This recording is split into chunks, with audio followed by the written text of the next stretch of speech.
Assalamualaikum warahmatullahi wabarakatuh. Kita ketemu lagi dengan Bapak Agung Hendro Prabityo. Saya hari ini akan memberikan materi bahasa Inggris untuk kelas 11. Judul materi yang kita pelajari hari ini adalah asking and giving opinion. Jadi kita menanyakan sebuah pendapat dan juga memberikan sebuah pendapat kepada orang lain. Lalu dalam segmen ini ada dua hal yang perlu kita pelajari. Jadi selain menanyakan pendapat dan memberikan pendapat, kita juga mempelajari tentang setuju dan ketidaksetujuan. Nah, jadi bagaimana caranya kita mengungkapkan kita setuju dengan sesuatu hal atau tidak setuju dengan sesuatu hal. Tentunya dalam bahasa Inggris. Nah, bisa dicek nanti di slide-nya. Mungkin kalau di video ini akan terlihat terbalik karena Bapak pakai kamera depan. Nanti bisa dilihat slide-nya di stream yang ada di Google Classroom yang sudah Bapak bagikan ya. Oke, bagian pertama adalah bagaimana sih konsepnya atau definisinya. Tadi saya sudah jelaskan ya. Jadi kalau kita asking opinion, tentunya menanyakan sebuah pendapat. Itu lumrah dan kita lakukan mungkin setiap hari ada kita lakukan ya dalam percakapan sehari-hari dalam bahasa Indonesia. Nah, jadi untuk asking opinion atau menanyakan pendapat tentunya diawali dengan kalimat tanya, karena kita menanyakan atau melakukan sebuah percakapan dengan pertanyaan yang kita meminta pendapat orang lain untuk diri kita. Nah, lalu yang kedua, kalau untuk giving opinion tentunya adalah sebuah jawaban. Jadi kita memberikan jawaban tentang pertanyaan yang menanyakan sebuah opini atau menanyakan sebuah pendapat. Oke.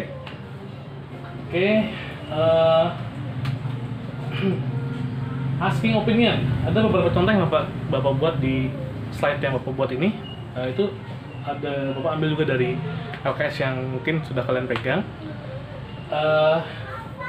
Tentunya sekali lagi asking opinion itu selalu diawali dengan kalimat tanya. Contohnya, have you got any comment on? Apakah kamu ada pendapat ataukah ada komentar? Lalu yang kedua, do you have any idea? Lalu ada what are you feels on? Itu juga sama.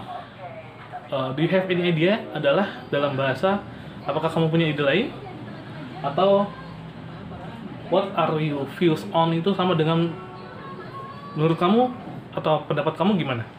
What are you feels on? Feels itu dalam bahasa artinya adalah pandangan. Views, oke?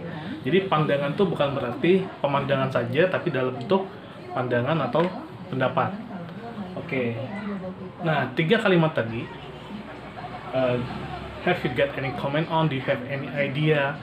Lalu what are you feels on adalah bentuk asking opinion dalam bentuk formal. Jadi kita bertanya dengan kata-kata yang formal atau sopan. Biasanya digunakan untuk orang yang tentunya umurnya lebih jauh di atas kita atau mempunyai jabatan lebih tinggi di atas kita. Nah, ini dalam ruang lingkup pekerjaan ya. Biasanya digunakan dalam format sebuah meeting. Meeting ada menanyakan pendapat, lalu dilemparkan pertanyaan seperti itu. Do you have any idea? What are you feels on? Jadi setelah presentasi mungkin lalu akan ada pertanyaan, do you have any idea? Misalnya seperti itu. Oke, lalu ada yang untuk informalnya di 3 juga contoh kalimat yang Bapak berikan. What do you think of? Lalu what is your opinion? How do you like? Nah, ini bentuk yang tidak formal atau informal. Jadi ketika kita menanyakan pendapat kepada seorang yang sebaya atau mungkin teman bermain atau mungkin rekan sejawat, nah, mungkin bisa menggunakan kata-kata informal.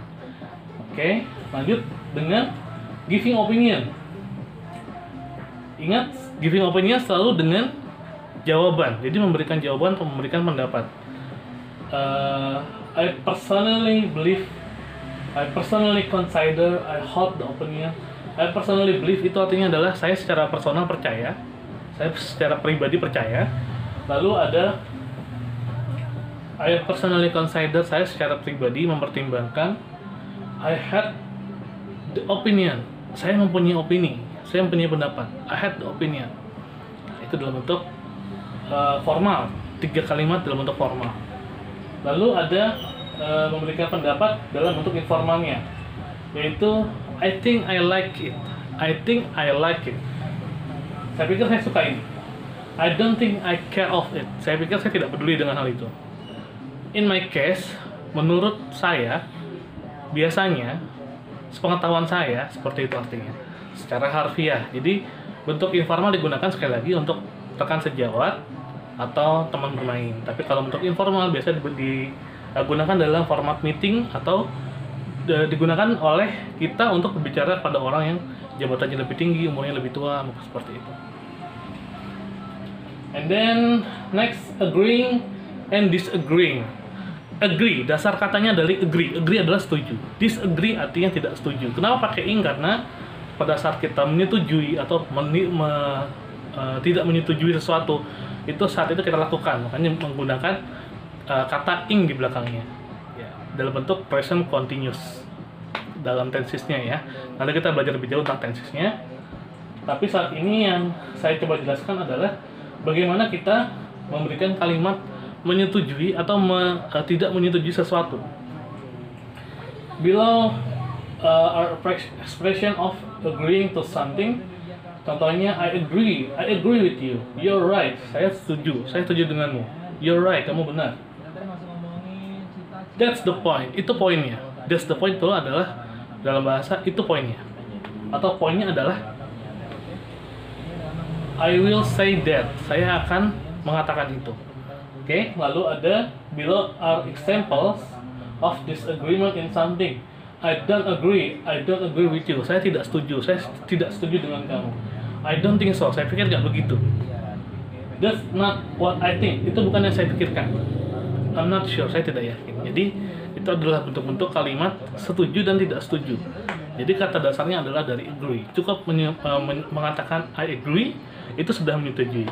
Kalau tidak menyetujui dalam bentuk negatif berarti ya, karena tidak setuju artinya negatif, berarti harus menggunakan kalimat negatif. I don't agree, saya tidak setuju. Seperti itu, oke? Sekian untuk materi hari ini. Silakan dibuka Google Classroom-nya. Ada tugas yang sudah saya berikan, jangan lupa absen. Tidak ada batas waktu, selama kalian mengerjakannya dengan baik, tentu akan saya berikan nilai terbaik.